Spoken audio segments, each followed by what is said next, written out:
शुरू करते हैं, ठीक है कि नहीं। हम लोग इंग्लिश के बारे में बात करते हैं भाई। ये जो क्लास है ना वो बिल्कुल ऐसे लोगों के लिए जो बिल्कुल शुरू कर रहे हैं, जो जीरो से चल रहे हैं ना, उनके लिए भी होगी, बिगिनर्स के लिए, और उन लोगों के लिए जो पहले से फैमिलियर हैं सब चीज़ों से, मतलब जो एग्जाम भी दे चुके हैं, उनको तो सब मालूम ही है, ठीक है कि नहीं।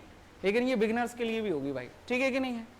चलो, तो इंग्लिश में अगर पहली बात कुछ एक दो चीज़ें हैं जिनके बारे में अपन लोग बात कर लेते हैं। शुरू कहाँ से करते हैं? देखो, हर इंसान के जीवन में एक टारगेट तो होता ही है भाई। टारगेट की इंपॉर्टेंस समझते हो ना, लक्ष्य की इंपॉर्टेंस क्या, कि टारगेट यदि ना हो तो क्या होगा और टारगेट क्यों होना चाहिए। सिंपल है, देखो कि अगर मैं ये गोला बना दूं, तुमने देखा होगा वो धनुष बाण चलाते हैं ना, वो निशाना लगाते हैं, ऐसे बीच में लगाते हैं वो, ठीक है कि नहीं है। अगर आप निशाना लगा रहे हैं, मेरा टारगेट है ये यहां पर निशाना लगाना मुझे, अगर वो यहां पर नहीं लगेगा तो हो सकता है वो यहां पर लग जाए, हो सकता है वो यहां पर लग जाए, हो सकता है इस गोले में कहीं भी लग जाए, और इससे भी ज्यादा अगर मेरा निशाना और ज्यादा कमजोर है तो इस गोले के बाहर चला जाए। ऐसा ही है कि नहीं है। लेकिन इमेजिन करो कि अगर मैं हवा में तीर चलाऊं तो उसका क्या मतलब। हवा में तीर चलाने का मतलब है वो कहीं भी गिर सकता है, वो नाली में भी गिर सकता है, पता है ना। तो ऐसे ही होता है, बिना टारगेट के नहीं चल सकते अपन लोग। तो मतलब एक टारगेट फिक्स कर लेना है कि भाई हमें इस चीज के लिए पढ़ रहे हैं अपन लोग। ये सब लोग, आई थिंक आप लोग वैसे नहीं है कि जिनको मालूम ना हो, सब ऑलमोस्ट सब लोगों को ये बात मालूम है, ठीक है ना। चलो, टारगेट के बाद में दूसरा, अपन लोग सब लोग इंग्लिश पढ़ रहे हैं तो इंग्लिश में भी अपन लोगों को ये मालूम होना चाहिए ना। तो भाई इंग्लिश के बारे में बात करने वाले हैं, तो इंग्लिश का जड़ कहाँ है, कुछ एक दो एग्जाम्पल से के थ्रू इसको समझते हैं अपन लोग। हम सब लोग भली भांति फैमिलियर हैं राम और रावण से, है कि नहीं है। और महाभारत में एक दुर्योधन भी था, है कि नहीं है। ये रामायण में राम रावण और उसमें दुर्योधन। लेकिन तुमने एक चीज महसूस की होगी कि रावण को डायरेक्टली राम हो सकता है मार पाते या नहीं मार पाते, मार ही देते, वैसे तो भगवान थे, मार ही देते, लेकिन फिर भी उसकी मौत का कुछ राज था कि नहीं था। और मौत का राज, वो भेद किसने दिया था? विभीषण ने दिया था। और जब तक भेद नहीं पता चलता तो कोई नॉर्मल व्यक्ति तो उसको नहीं मार पाता। वो अलग बात थी, वो भगवान थे भाई, इसलिए उन्होंने क्या कर दिया, उसको मार दिया। लेकिन नॉर्मली मतलब क्या है, मैं जो बोलना चाहता हूं उसको समझें कि हर चीज का एक जड़ होती है। अगर रावण को मारना है तो उसकी जड़ पता नहीं था भगवान को भी, ठीक है कि नहीं है। वो भेद आकर दिया कि भाई इसकी जड़ क्या है, ये कैसे मरेगा। वैसे ही सेम सिचुएशन महाभारत में दुर्योधन के साथ थी। दुर्योधन को मरने का भी एक था कि नहीं था, उसका कुछ जड़ था। जो किसको पता था वो भेद? कृष्ण भगवान को। कृष्ण भगवान को ऑलमोस्ट सारे लोगों के बारे में मालूम था कि जब तक आपको किसी चीज की जड़ पता नहीं चलती ना, तब तक आप उसको मार नहीं सकते। वैसे ही हम लोगों के भी क्या है कि एग्जाम की जड़ हमें मालूम हो कि एग्जाम में भाई कौन सी ऐसी चीज है जिसके थ्रू आप एग्जाम को क्या कर सकते हो, क्लियर कर सकते हो। नहीं हम इधर उधर बार करते रहें, इधर उधर भटकते रहें, है ना। जब तक मेन पॉइंट हमें पता नहीं होगा ना, तो वो क्या है कि जब आप इंग्लिश पढ़ रहे हैं तो हमें इंग्लिश के सिलेबस से भी फैमिलियर होना है। उसमें सिलेबस में क्या क्या है, किस तरीके की चीजें हमें पढ़ना है, ठीक है ना। एग्जाम पैटर्न क्या होगा, उसमें क्वेश्चन किस तरीके के आते हैं, ठीक है कि नहीं है। कुछ लोग ऐसा भी सोचते हैं भाई बैंक की इंग्लिश है, घबराते भी हैं, डरते भी हैं, ठीक है कि नहीं है। तो डरने घबराने की जरूरत नहीं है, अपन लोग शुरू से स्टार्ट करेंगे। और कुछ छोटी छोटी चीजें हैं जिनके बारे में मैं तुम्हें बताऊंगा, ठीक है ना। आज हम लोग वैसे है ना, we are going to today discuss about the syllabus of English, ठीक है कि नहीं है। एक और चीज, चाहे आप बैंक की प्रिपरेशन कर रहे हैं, चाहे आप एसआई की प्रिपरेशन कर रहे हैं, चाहे आप एसएससी की प्रिपरेशन कर रहे हैं, इंग्लिश ऑलमोस्ट सेम ही होती है। अच्छा चलो, जैसे फॉर एन एग्जाम्पल, एक है भाई एमपी बोर्ड, एक होता है सीबीएसई, ऐसा ही है ना। ये एमपी बोर्ड का मैथ्स है, एक सीबीएसई का है। तो क्या मैथ्स में लेवल घट बढ़ सकता है, लेकिन ये थोड़ी ना है कि एमपी बोर्ड में और सीबीएसई में इतना ज्यादा बदलाव हो जाएगा कि मल्टीप्लिकेशन नहीं होंगे, गुणा भाग नहीं होंगे, डिवाइडेशन नहीं होगा, एडिशन नहीं होगा, काउंटिंग नहीं होगी, पूरा चेंज थोड़ी ना होता है, सिलेबस वही होता है, परंतु लेवल घटता बढ़ता है, क्वेश्चनों का लेवल घट बढ़ जाता है। एसआई के क्वेश्चनों का लेवल थोड़ा कम होगा, बैंक के उसका लेवल थोड़ा बड़ा होगा, समझ रहे हो ना, और एसएससी का लेवल होगा वो थोड़ा अलग होगा, तो क्वेश्चन पैटर्न बदलेगा बस। बाकी सिलेबस ऑलमोस्ट हम लोग एक ऐसे आइडल सिलेबस के बारे में बात करेंगे जो बेसिक होगा। आज मैं तुम्हें उन सब चीज़ों के बारे में हम लोग बात करेंगे कि बेसिक क्या होता है, कॉन्सेप्चुअल पढ़ने की कोशिश करेंगे, कॉन्सेप्ट के बारे में बात करेंगे, ठीक है कि नहीं, फिर हम शुरू करेंगे। केवल और केवल आज क्या करना है, हमें सिलेबस को डिस्कस करना है, ठीक है कि नहीं है। तो हम एक ऐसे सिलेबस के बारे में डिस्कस करना है। मैं और भी बहुत सारी वीडियोस देखता हूँ, जैसे कि यूट्यूब पे भी देखते हैं हम लोग, तो एक हम लोग कुछ भी हो, सब अलग टीचर अलग अलग तरीके से पढ़ाते हैं भाई, ठीक है कि नहीं। लास्ट टाइम क्या है, मैं जब मैं पढ़ा रहा था तो कोई किसी ने बोला था कि सर वो यूट्यूब पे थोड़ा ये चीज़ अलग बताई जा रही है, वो चीज़ अलग बताई जा रही है, तो ऐसा नहीं है, बिल्कुल अंधभक्त नहीं बनना अपन को। यूट्यूब पे जो व्यक्ति पढ़ा रहे हैं वो भी बुक्स से ही पढ़ा रहे हैं, वो कोई कहीं से मतलब पैदा होने सीख के थोड़ी ना आए, ठीक है कि नहीं है। तो हम लोग भी क्या है, पढ़ ही रहे हैं भाई 8-10 साल से, हमें भी पता है कि ये है, ये है, ठीक है कि नहीं, डिफरेंस कर पाते हैं। तो भाई भरोसा रखें, ठीक है कि नहीं है, कि जो कुछ पढ़ाया जाएगा वो अच्छा ही होगा। बाकी समझ गए ना कि क्या है, मतलब सिलेबस ऑलमोस्ट सिलेबस एसआई का, बैंक का और एसएससी का लगभग सेम ही होगा। एसआई में थोड़ा सा कम हो जाता है और उसका जो लेवल है वो घट जाता है, ठीक है कि नहीं। बाकी बैंक और एसएससी में अच्छी खासी इंग्लिश, ठीक है ना। तो कौन कौन से ऐसी चीजें हैं जिन पर हमें डिस्कस करना है, कौन कौन सी ऐसी चीजें हैं जो हमारे लिए जरूरी हैं, और ये फर्स्ट डे को ही हम क्यों डिस्कस कर रहे हैं भाई, लास्ट डे तक आपको चलना है। आज एक और चीज मैं आप लोगों से बोलूंगा कि जितने भी आज मुझे, मैं पहली क्लास ले रहा हूं, ऑलमोस्ट मुझे दिख रहा है भाई कितने स्टूडेंट हैं क्लास में। आप जिस भी चीज की प्रिपरेशन कर रहे हैं, इंग्लिश को ऐसा नहीं है कि आप हल्के में लेकर चलें, ऐसा नहीं है कि आप क्लास में रेगुलरिटी खराब करो। अगर आप जितनी भी दिन की क्लास होगी, 3 महीने 4 महीने, अगर आप रेगुलर हो, मैं गारंटी लेता हूं कि आपसे क्वेश्चन नहीं बने, तो मैं अपने तरफ से गारंटी लेता हूं उस चीज की, ठीक है कि नहीं, मैं रिस्पॉन्सिबल होऊंगा उस चीज के लिए। लेकिन अगर तुम क्लास में रेगुलर नहीं आ रहे हो, 2 दिन का तुम गैप कर रहे हो, तो भाई मैं क्या कर सकता हूं उसमें, दुनिया का ब्रह्मांड का कोई सा भी टीचर आपको नहीं पढ़ा सकता। अगर तुम ये कहो कि 4 दिन का गैप मार के और फिर आप सोचो कि एग्जाम निकाल दो, तो वो संभव नहीं है, ठीक है कि नहीं है, समझ गए हो ना। चलो डिस्कस करें हम लोग, चलो सिलेबस के बारे में डिस्कस कर लेते हैं, ठीक। चलो देखो कई सारी चीजें हैं, मुझे क्या है इस बोर्ड के अंदर ही अंदर रहना है। तो भाई देख लो सिलेबस ऑफ इंग्लिश, ये मैंने अपनी तरफ से सोचा है, एक ऐसा कॉमन सिलेबस जो ऑलमोस्ट सब चीजों में हमारा आता है, ठीक है ना। और सिलेबस के बारे में अगर हम लोग बात करें, सबसे पहले ये देख लो भाई सिलेबस में क्या होता है, parts of speech. Parts of speech के बारे में अभी इसको नोट करने की जरूरत नहीं है, आप लोग नोट करवा दिया जाएगा, पहले इसको समझ लो पूरा, ठीक है कि नहीं है। Parts of speech, parts of speech के बारे में आप लोग जानते हो तो मैं आपको बता देता हूं कि भाई स्पीच यहां पर किसको बोलते हैं अपन, जनरली स्पीच किसको कहते हैं, भाषण को, ठीक है कि नहीं है। भाई सीधी भाषा में कहूं ना तो पूरी भाषा को स्पीच कह सकते हो आप, ठीक है कि नहीं है। और कोई भी लैंग्वेज हो दुनिया की, कोई भी लैंग्वेज हो, वो किसके बेस पर चल रही है, सेंटेंस के बेस पर चल रही है। सेंटेंस क्या है, एक सेंटेंस के बाद में दूसरा, दूसरे के बाद में तीसरा, तीसरे के बाद में चौथा, उसी को तोड़ दिया, उसी को फिर जोड़ दिया, ठीक है कि नहीं है। ये सेंटेंस से पूरी से धीरे धीरे क्या बन रही है, लैंग्वेज बन रही है। अब अगर हम लोग सेंटेंस के बारे में बोलें तो क्या है, ये पार्ट्स ऑफ स्पीच की जगह अगर आप ऐसा भी कह दो ना, पार्ट्स ऑफ सेंटेंस, तो भी चलेगा भाई। या स्पीच इसको क्यों कह रहे हैं, सेंटेंस क्यों नहीं कह रहे हैं, इसके बीच में कुछ सेंटेंसों में क्या होता है भाई, कुछ पार्ट्स डिफरेंट होते हैं। इसको समझने की कोशिश करते हैं एक एग्जांपल के थ्रू। तो भाई दुनिया का कोई भी सेंटेंस आप ऐसे देख लें, एक फैमिली है, फैमिली किससे मिलकर बनती है, मेंबर्स से मिलकर बनती है, लेकिन हर फैमिली में अलग अलग मेंबर्स होते हैं। कुछ फैमिली में कुछ मेंबर्स मिसिंग हैं, कोई फैमिली में कोई सा मेंबर मिसिंग है, किसी फैमिली में कोई नहीं है।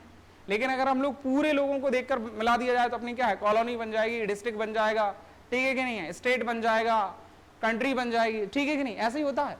कुछ वैसे ही हम लोग अगर कहें तो फैमिली किसको मिलाकर बनती है, मेंबर को, वैसे ही सेंटेंस किससे मिलकर बनते हैं, हमारे वर्ड्स से मिलकर बनते हैं। ये बात ठीक है। और वर्ड से मिलकर अगर बन रहे हैं तो यहां पर एक चीज है, देखो कि सेंटेंस मिलकर हमारे क्या बना देंगे, स्पीच बना देंगे, ठीक है कि नहीं है। तो स्पीच में क्या है, पूरी की पूरी लैंग्वेज में अगर हम बात करें तो वो जी 8 तरह के ही शब्द होते हैं। इन 8 तरह के वर्ड के अलावा और कोई वर्ड इंग्लिश में होता ही नहीं है, क्या समझ में आया इससे? एक इसको इस तरीके से समझ लेते हैं, एक एग्जाम्पल के थ्रू अगर मैं तुम्हें बोलूं तो इससे इसको ऐसे समझो कि एक फैमिली है जिसमें 8 मेंबर्स हैं। अगर आप 8 मेंबर्स के 8 लोगों के कैरेक्टर से अगर आप फैमिलियर हो जाओ कि कोई इंसान कैसा है, कौन सच बोलता है, कौन झूठ बोलता है, कौन चोरी करता है, कौन क्या करता है, कौन दबंग है, कौन लड़ने में अच्छा है, कौन पढ़ने में अच्छा है, अगर आप 8 के कैरेक्टर से बहुत अच्छे से फैमिलियर हो तो आपकी फैमिली में कोई भी प्रॉब्लम हो तो आपको, अगर कोई इंसिडेंट हुआ भी है तो आपको पता चल जाता है ये काम किसने किया होगा। लोगों को यहां तक पता होता है कि अगर कॉलोनी में कोई घटना हुई है, अगर कोई बात हो गई तो यार ये उसने की होगी, अंदाजा तक लगा लेते हैं, क्योंकि हम लोग कॉलोनी के लोगों से तक क्या है, फैमिलियर हो जाते हैं। ठीक है कि नहीं है? वैसे ही क्या है, अगर आप इन 8, यहां पर क्या है, पार्ट्स ऑफ स्पीच, जैसे अपन लोग दुकान पे, अगर तुमने सुना ऑटो पार्ट्स की दुकान होती है, ठीक है कि नहीं, यानी वहां पर क्या है, पार्ट्स मिलते हैं। वैसे ही क्या है भाई, सेंटेंस के पार्ट्स कौन कौन से हैं जिनको हम लोग क्या बोल सकते हैं, वर्ड कह रहे हैं। और पूरी की पूरी लैंग्वेज में कितना भी डिफिकल्ट वर्ड हो, कितना भी सिंपल वर्ड हो, कैसा भी हो, अच्छा हो बुरा हो, कैसा भी वर्ड हो, वो इन 8 वर्ड से बाहर नहीं जा सकता। क्या समझ में आया? कुछ आया समझ में? इसलिए हमें क्या है, पार्ट्स ऑफ स्पीच। अब इंग्लिश में क्या आना है, हम ये 8 तरह के पार्ट्स ऑफ स्पीच से अगर फैमिलियर हो जाएं, मतलब हमें पता चल जाए कि नाउन क्या होता है। भाई आप लोगों को मालूम है तो क्या है, नाउन को हम लोग जिसको क्या बोलते हैं, नाम। ठीक है कि नहीं है? प्रोनाउन के बारे में हम लोग जानते हैं, जिसको हम लोग क्या बोल रहे होते हैं, सर्वनाम बोल रहे होते हैं। ठीक है, इनके बारे में हम लोग बात करेंगे और डीपली, है ना। आप जानते हैं वर्ब क्या होता है, जिसको हम काम बोल रहे हैं। एडजेक्टिव यानी गुणों के बारे में बात चल रही है। एडवर्ब यानी यहाँ पर ये भी क्या है, मॉडिफाई करता है, वर्ब को भी मॉडिफाई करता है। प्रीपोजिशन जो क्या है, सेंटेंस में ऑब्जेक्ट की पहचान करवाता है, प्लस सब्जेक्ट वर्ब और ऑब्जेक्ट के बीच में संबंध बताता है। कंजंक्शन के बारे में अगर हम लोग बात करें, जो 2 सेंटेंस को जोड़ रहा है, ठीक है ना। इंटरजेक्शन, इसका कोई बहुत ज्यादा यूज नहीं होता है, लेकिन और ये मतलब इसका पार्ट जरूर है, कुछ वैसे ही है ये इंटरजेक्शन, जैसे कि हमारे सौरमंडल में प्लूटो नहीं है क्या, वो है लेकिन कुछ उसको काउंट नहीं करते। ठीक है कि नहीं, बहुत ज्यादा यूज नहीं है। बाकी मैं बता दूंगा इंटरजेक्शन का क्या होते हैं। इन 8 तरह के सेंटेंस के बारे में अगर हम लोग बोलें तो 8 तरह के सेंटेंस को डीपली हम लोग देख लें, इनके फंक्शंस देख लें, ये कितने तरीके से यूज होते हैं, इनके अंदर जब डीप जाएंगे तो हम लोग डीप जाएं तो क्या होगा भाई, जैसे कि नाउन हमारे क्या है, पुराने एंशिएंट के तरीके से देखा जाए तो 5 तरीके के होते हैं। हम लोगों को 5 तरीके के नाउन पढ़ना है, इसी में फिर 3 तरह के और भी पढ़ना है इसी के अंतर्गत, और 3 तरीके के, जैसे कि इसमें हम लोगों के 5 होते हैं, प्रॉपर नाउन, कॉमन, काउंटेबल, है ना, कलेक्टिव, मटेरियल, एब्स्ट्रैक्ट, ये अपन को पढ़ना है। इसमें प्रॉपर, काउंटेबल, अनकाउंटेबल, इसमें हम लोगों को फिर 2 तरीके के, सिंगुलर, प्लूरल, है ना। और इसी में लास्ट में हम लोगों को क्या पढ़ना होता है, जेंडर पढ़ना होता है। और ये यहाँ पर आकर हमारा नाउन खत्म हो जाता है। इसके बीच में हमें जितने भी रूल और रेगुलेशन होंगे वो सारे रूल और रेगुलेशन हम लोगों को क्या करने हैं, पढ़ने हैं। ठीक है कि नहीं है? दूसरा हमारा आया प्रोनाउन। प्रोनाउन भाई 10 तरह के होते हैं।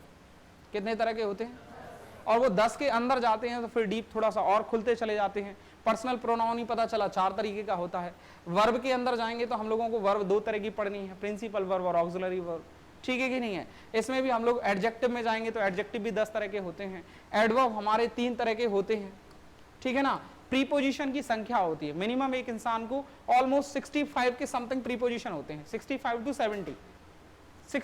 टू 70 प्रीपोजिशन अगर अपन लोगों ने पढ़ लिया तो हमारा काम हो जाता है। जैसे कि जिनमें अपन लोग बोलते हैं बाय, विथ, फॉर, ये सब हमारे प्रीपोजिशन होते हैं, है ना। कंजंक्शन, जैसे कि कंजंक्शन क्या है, जो दो शब्दों को, सेंटेंस को, वर्ड्स को जोड़ने का काम करते हैं, उनको हम कंजंक्शन कहते हैं। जैसे कि एंड हो गया अपना, बट हो गया। हमें मिनिमम कितने कंजंक्शन पढ़ने हैं? ऑलमोस्ट इंग्लिश लैंग्वेज में मिनिमम 40 to 50 कंजंक्शंस होते हैं। कितने? 40 to 50। अगर इतने कंजंक्शन आपने कर लिए, ऑलमोस्ट हमारी चीजें पार्ट्स ऑफ स्पीच में हो जाएंगी।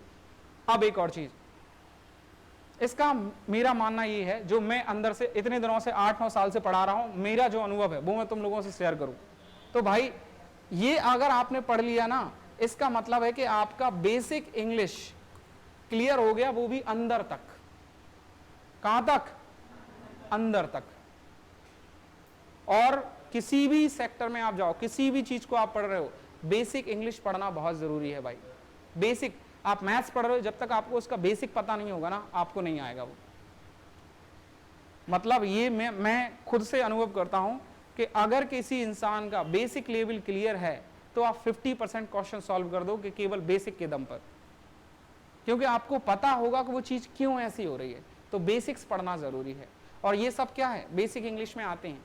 अगर अपन इनको ऊपर ऊपर पढ़ लेते हैं, इनमें डिफरेंस क्या है, बैंक में जब ये पार्ट्स ऑफ स्पीच आते हैं तो डीप लेवल के आते हैं, मतलब एक एक रूल और रेगुलेशन से अपन को फैमिलियर होना पड़ेगा, इवन वर्ड से फैमिलियर होना पड़ेगा, ठीक है कि नहीं है।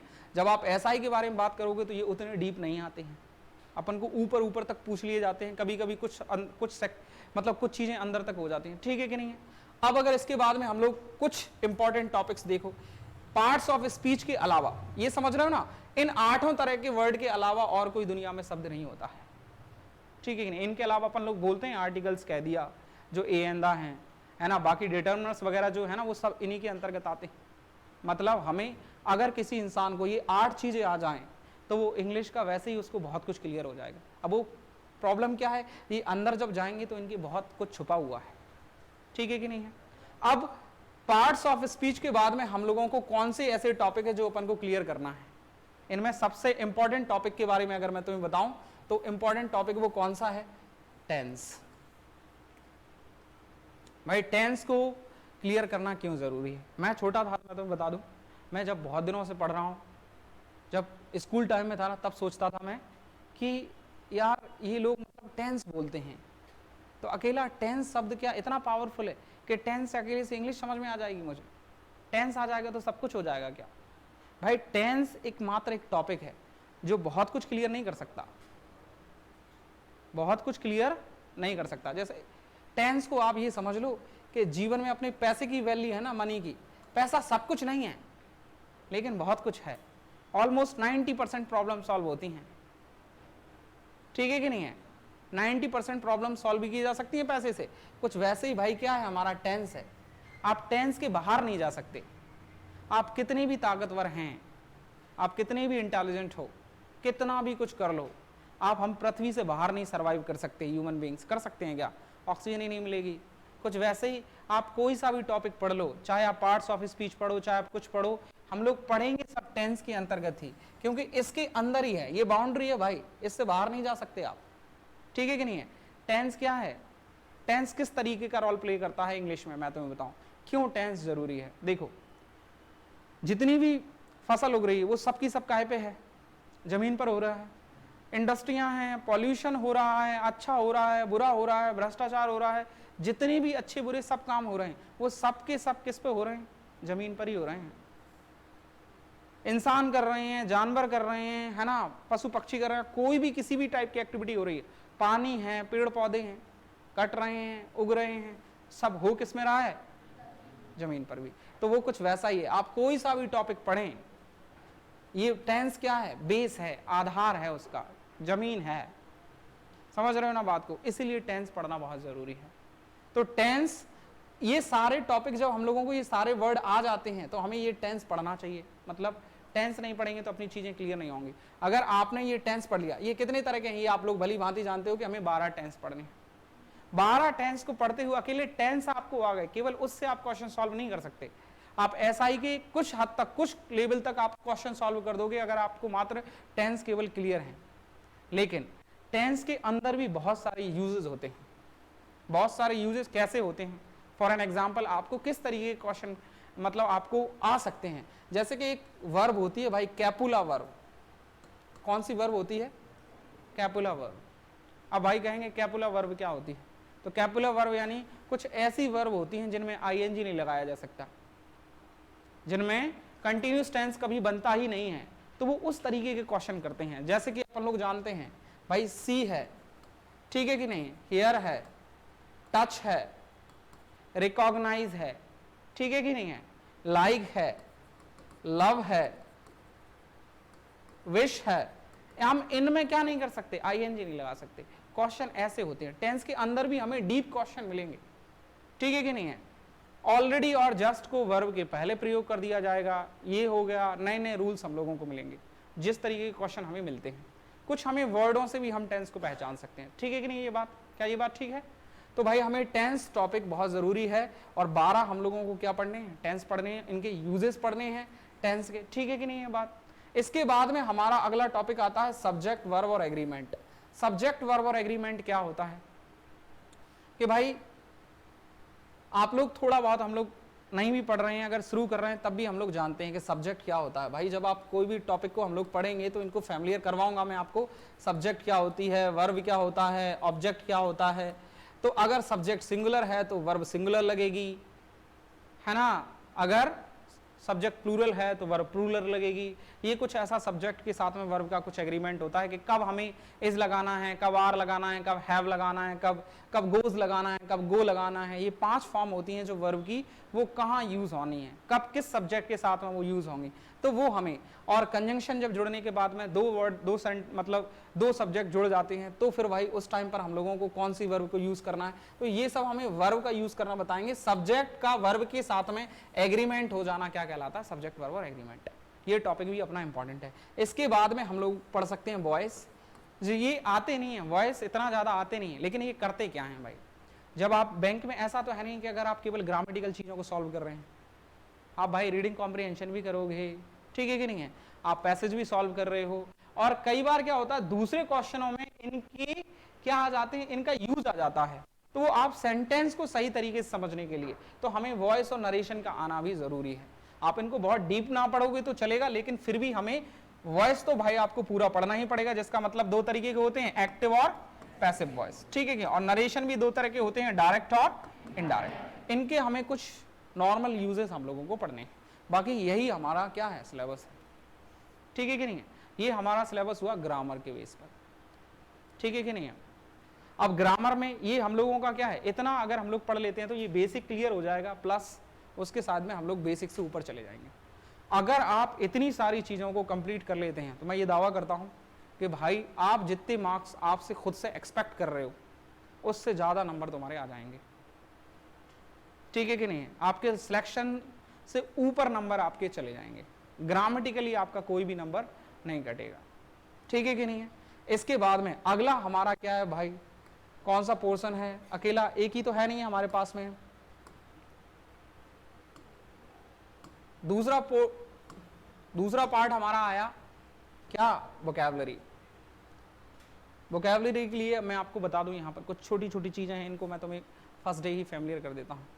आप सारे लोग इंग्लिश पढ़ रहे तो आपको 3 काम करने हैं, मतलब 3 चीजों का आपको बनाना है। पहले एक आप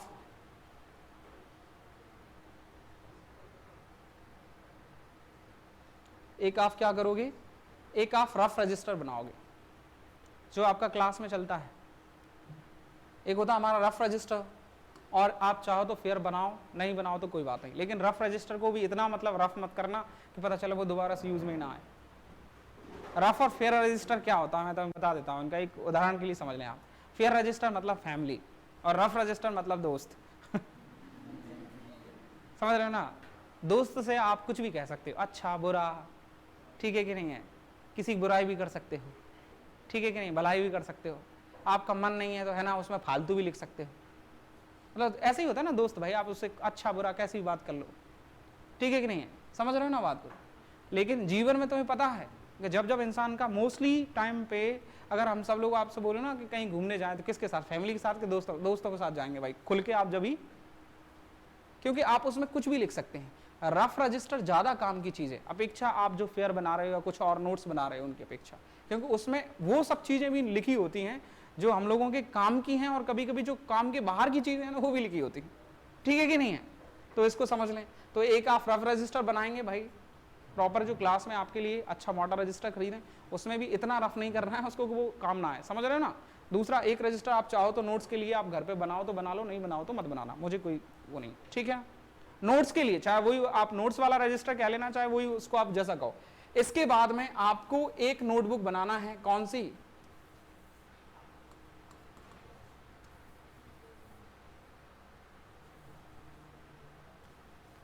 एक नोटबुक आपको बनाना है किस चीज की, वोकैबुलरी के लिए, जो हम लोग लिख रहे हैं यहां पर वोकैबुलरी। इसको समझ लो कुछ।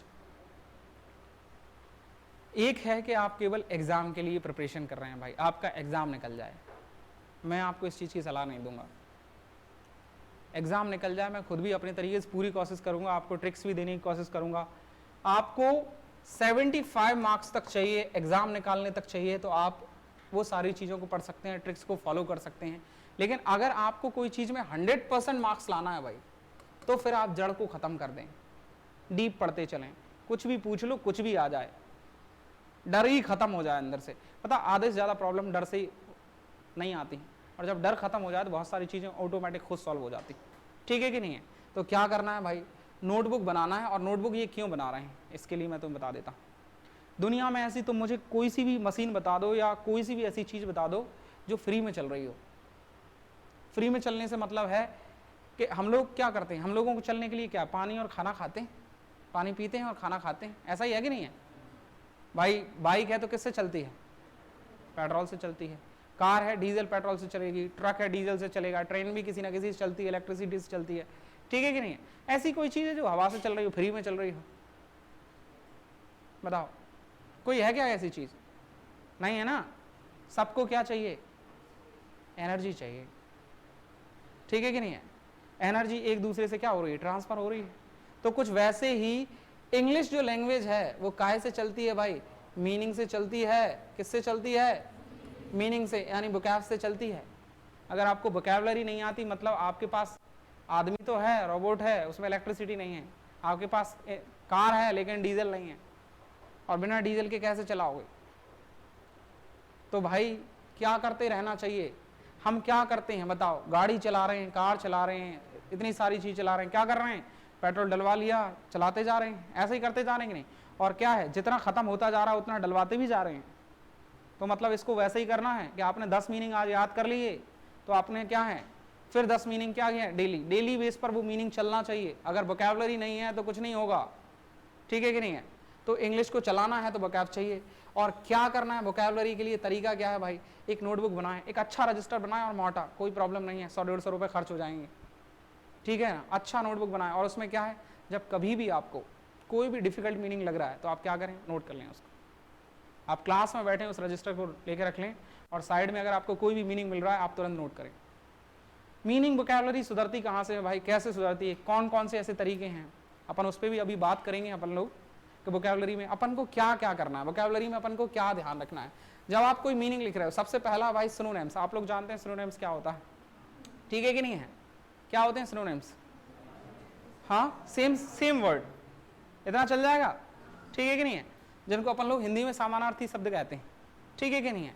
एंटोनिम्स। जब आप कोई भी एक मीनिंग लिख रहे हैं ना, तो उसका सिनोनिम्स अगर है तो, अगर आपको आ रहा है तो लिख लें, उसका अपोजिट वर्ड है तो लिख लें। जब आपने कोई मीनिंग लिखा, आपने यहां पर मीनिंग लिखा ब्यूटीफुल, तो आप इसको साइड में लिख सकते हो कि ये चाहो तो यहां पर क्या, ये क्या है भाई, ये एडजेक्टिव है ना, इसका सिनोनिम क्या होगा, इसका एंटोनिम क्या होगा, वो साइड में लिखते चलें। उससे आपकी बहुत ज्यादा वोकैबुलरी इंप्रूव होगी। ठीक है कि नहीं है? इसके बाद में वर्ड स्वैप आप जानते हैं, कितने लोग जानते हैं भाई? क्या होते हैं वर्ड स्वैप, बताओ। बिल्कुल, एक वर्ड की जगह पर क्या है, दूसरा वर्ड यूज कर लिया जाता है। मतलब जिसको एप्रोप्रिएट वर्ड्स हमें यूज करना है, देखकर अपन को वहां पर सही वर्ड, अपन लोग देखते हैं ना एप्रोप्रिएट, यहां पर ये कह सकते हो कि जैसे कपड़ों के अकॉर्डिंग चीजें मतलब अपन लोग पहनते हैं।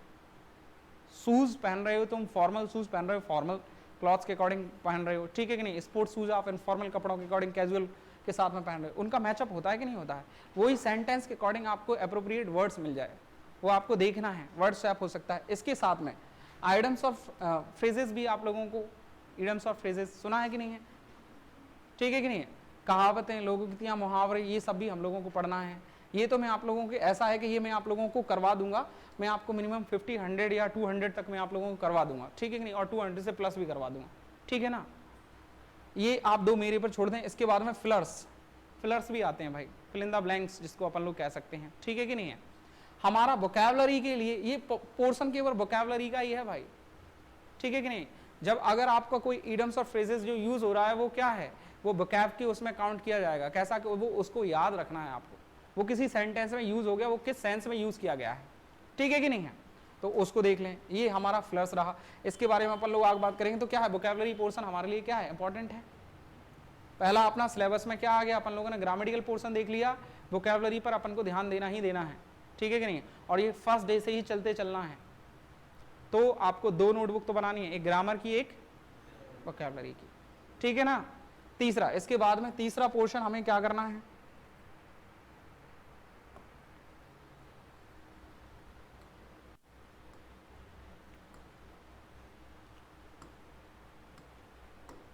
तीसरे पोर्शन में आता है हमारा रीडिंग स्किल, रीडिंग। ये तीनों पोर्शन है आपको बैंक निकालने के लिए, एसएससी के लिए भी, और कुछ हद तक रीडिंग कॉम्प्रिहेंशन अपन को एसएससी वगैरह और दूसरे अदर एग्जाम्स के लिए भी अच्छा रहेगा। तो भाई रीडिंग हमारी क्या करती है, रीडिंग ये कैसे, रीडिंग भाई जननी है इंग्लिश की, है ना। फर्स्ट स्टेप कह सकते हो आप इसको, वोकैबुलरी बढ़ाने का एकमात्र तरीका, जिसको सबसे ज्यादा वोकैब बढ़ती है वो क्या है, रीडिंग। तो रीडिंग के लिए, रीडिंग जरूरी क्यों है इसको समझ लो। अगर आप रीडिंग कॉम्प्रिहेंशन को सॉल्व करोगे, रीडिंग कॉम्प्रिहेंशन मतलब समझते हो ना, कॉम्प्रिहेंशन का मतलब ही क्या होता है, कॉम्प्रिहेंशन का मतलब ही क्या होता है, read and ability to understand, पढ़कर उसको समझने की क्षमता, ठीक है कि नहीं है। आप किसी भी चीज को पढ़कर कितना समझ सकते हो, पीछे बैक साइड, ठीक है कि नहीं है। तो इसके लिए क्या करना होगा, रीडिंग के लिए स्टार्टिंग में कभी एक दिन में चीजें नहीं होती भाई, एक दिन में आप रीडिंग सुधार भी नहीं सकते। रीडिंग करने का कुछ तरीके मैं तुम्हें बताता हूं जिनको आपको ध्यान रखना है, ठीक है। रीडिंग में आपको क्या करना है, स्टार्टिंग में जब आप रीड करोगे तो आपको बहुत ज्यादा समझ में नहीं आएगी। पहली चीज, make a habit of reading newspaper 20 minutes. ये न्यूज़पेपर रीड करने की हैबिट डालें भाई 20 मिनट्स। अब जरूरी नहीं है उसमें न्यूज़पेपर ही, कुछ और चीजें भी हो सकती हैं, आर्टिकल्स हो सकता है कोई, ठीक है कि नहीं है, कुछ और चीजें भी हो सकती हैं, जो करंट से रिलेटेड जो न्यूज है भाई उसको आप देख सकते हो, उसको पढ़ सकते हो अगर कहीं लिखी है, ठीक है कि नहीं है। तो वो हैबिट, लेकिन कुछ भी पढ़ें 20 मिनट्स तो आप मिनिमम दे ही दें। 20 मिनट्स अगर न्यूज़पेपर को दे दिया तो और चीज पढ़ सकते हैं। रीडिंग के लिए आप हाफ एंड 1 आवर तो आप दे सकते हैं चाहो तो, वोकैबुलरी अगर इंप्रूव करना हो तो। दूसरा, इस रीडिंग की भाई एक मतलब क्यों लोग रीडिंग को नहीं करते हैं, रीडिंग में कहाँ प्रॉब्लम आती है, मैं पर्सनली क्या सोचता हूँ इसके बारे में, कि स्टार्टिंग में आपने क्या किया, कोई आर्टिकल पढ़ा या कोई ऐसी चीज पढ़ ली, पॉलिटिकल कोई चीज पढ़ लिया, ठीक है कि नहीं है, कि जो बहुत टफ है। आप एक बार पढ़ोगे, 2 बार पढ़ोगे, आपको पढ़ने के बाद में आपका दिमाग कहेगा मुझे नहीं पढ़ना, ठीक है कि नहीं, या आपको नहीं आएगा। आपको क्या करना है भाई, सिंपल टू डिफिकल्ट। स्टार्टिंग में इंग्लिश को अगर जड़ से खत्म करना है तो भाई आपको डेली, जो डेली में यूज होने वाली वोकैबुलरी आना चाहिए। जो कैसे होगी, मतलब आपको वोकैब आ रही है तो आप सिंपल स्टोरीज को पढ़ सकते हो, जो मैंने अगले यहाँ पर लिखा, read simple stories. Simple stories को रीड करिए, जो छोटी छोटी स्टोरी हैं उससे क्या हो जाएगा, स्टोरी कर करके आप क्वेश्चन लगाकर देखिए। जैसे कि भाई बहुत सारी पंचतंत्र की स्टोरियां आती हैं जो बहुत सिंपल हैं, कहीं भी आपको यूट्यूब पे नेट पे मिल जाएंगी, उससे आपके अंदर वो हैबिट डेवलप हो जाएगी। आप पहले सिंपल पढ़ोगे, धीरे धीरे आपको अर्थ निकालना आने लगेगा, उनको सिंपल आप सॉल्व करने लगोगे तो धीरे धीरे क्या होने लगेगा कि वो डिफिकल्ट पे भी चला जाएगा, और डिफिकल्ट भी हम लोग सॉल्व कर पाएंगे। हमारा कॉन्फिडेंस लेवल धीरे धीरे बिल्डअप होने लगेगा कि हम रीडिंग को कर सकते हैं भाई, पैसेज को सॉल्व कर सकते हैं, ठीक है कि नहीं है। क्या करना है, सिंपल टू डिफिकल्ट, सिंपल से हमें कहाँ जाना है, डिफिकल्ट की तरफ, है ना। सिंपल स्टोरीज को आप पढ़ सकते हैं। Make a notebook of vocabs, putting down difficult words while reading. आपको, जैसा मैंने पिछली बार अभी हाल थोड़ी देर पहले बोल रहा था, कि आपको एक नोटबुक बनाना है और नोटबुक के बाद में उसमें क्या है, पुटिंग डाउन डिफिकल्ट वर्ड्स। जो जो आप रीडिंग कर रहे हैं, रीड करते हुए उस नोटबुक का यूज करना जो हम वोकैब के लिए बना रहे हैं। कोई भी पैसेज आपने पढ़ी, स्टार्टिंग से भाई लिखते चलिए। आप पूरी साल में अगर ज्यादा नहीं, आप 5000 भी मीनिंग लिख पाए तो भाई बहुत अच्छा है, आपकी 5000 वोकैब्स, ठीक है कि नहीं है, वो तैयार हो गई। और जब आपने कोई चीज लिखी होती है ना रजिस्टर में, और खुद से सोच समझ कर लिखी होती है, तो आपको ज्यादा दिनों तक याद रहती है। ये साइकोलॉजी है भाई, ठीक है कि नहीं। खुद से अगर हम लोगों ने लिखी है तो क्या है, डिफिकल्ट वर्ड कोई भी हमें क्या है मिल रहा है रीडिंग करते हुए, चाहे आप कितना भी, धीरे धीरे आदत डलेगी। आप आज से करोगे तो 5 महीने में तक, एंड तक जब हम सिलेबस कंप्लीट करने लगेंगे ना, तब तक आपको क्या है, पैसेज लगाना आने लगेगा। आप पहले दिन लगाइए, आपको नहीं आएगा, दूसरे दिन लगाओगे नहीं आएगा, 4 दिन लगाओगे, हो सकता है आपको डिफिकल्टी, मतलब है ना, डिफिकल्ट लगे वो।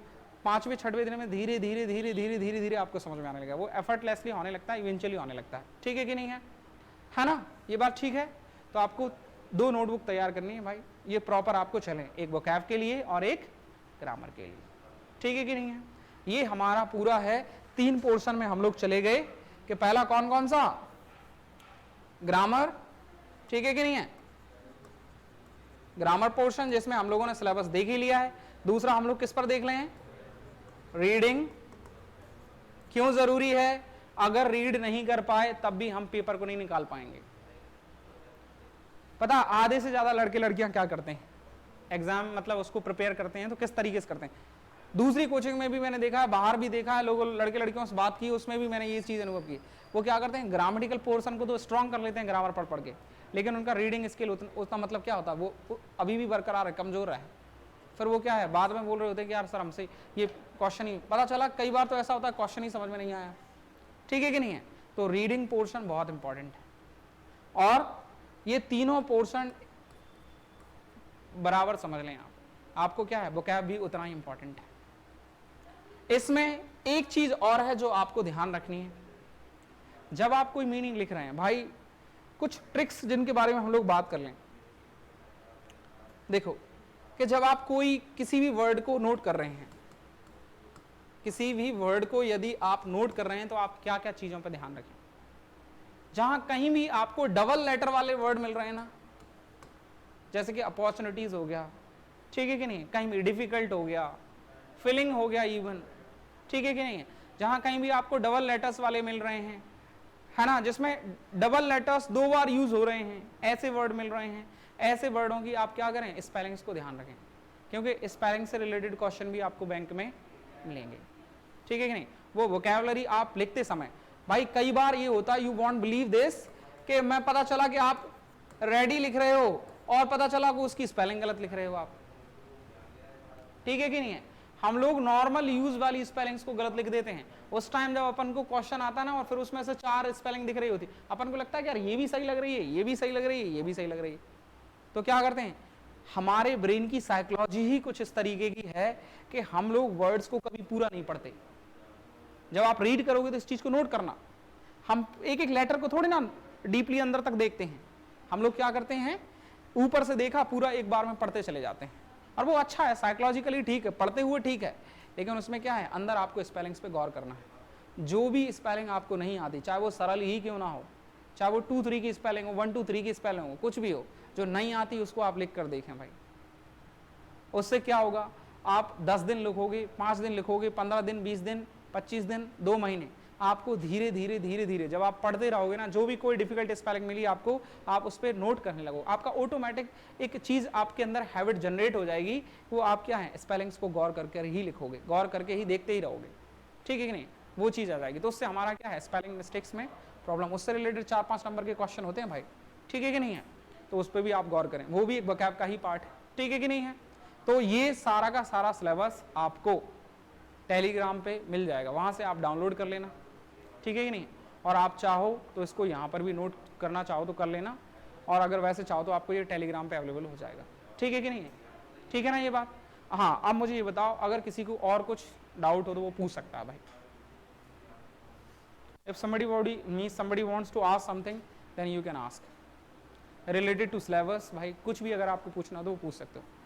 अब हमें क्या और डिस्कस करना है इसके बाद में, एक दिन हम किसी भी दिन लेंगे, उस दिन हम लोग क्या है, एग्जाम पैटर्न डिस्कस करेंगे कि किस तरीके के क्वेश्चन, कुछ 8-10 तरीके के क्वेश्चन होते हैं। जो क्वेश्चन हम लोगों को पता चल गया तो फिर हम लोगों का बस, ठीक है कि नहीं, लाइन से हम लोगों को पढ़ना है। अपन कल से शुरू करेंगे कोई टॉपिक, ठीक है कि नहीं है। टॉपिक शुरू करते हैं, जो भी मुझे ठीक लगेगा। वैसे हम लोग सोचूंगा कि नाउन से ही शुरू करें, ठीक। बाकी क्या है, अगर किसी को और कुछ पूछना हो तो वो पूछ सकता है।